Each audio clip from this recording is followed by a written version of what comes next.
अस्सलामुअलैकुम, मैं हूँ हुरैन फातिमा और आप देख रहे हैं हिमायती न्यूज HD चैनल। नजर डालते हैं आज की अहम खबरों पर। कोयटा बुलान के करीब जाफर एक्सप्रेस के ड्राइवर अमजद यासीन, जो दहशतगर्दों की फायरिंग से शहीद हुआ है, का ताल्लुक सांगा मांगा के गांव चक 17 से बताया गया है।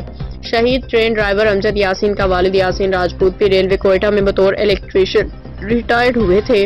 अपनी मुलाजमत के दौरान ही यासीन ने बच्चों समेत मुस्तकिल रहायश कोयटा रखी हुई थी। शहीद अमजद यासीन का एक भाई अरशद यासीन रेलवे लाहौर में ट्रेन गार्ड मुलाजमत करता है। शहीद ट्रेन ड्राइवर ने तालीम भी कोयटा के स्कूल्स में हासिल की और वहीं रेलवे में मुलाजमत इख्तियार कर ली थी। शहीद ट्रेन ड्राइवर अमजद यासीन की शादी छांगा मांगा में ज़राअत ऑफिसर चौधरी अयूब मुंज मरहूम की बेटी से हो रखी है।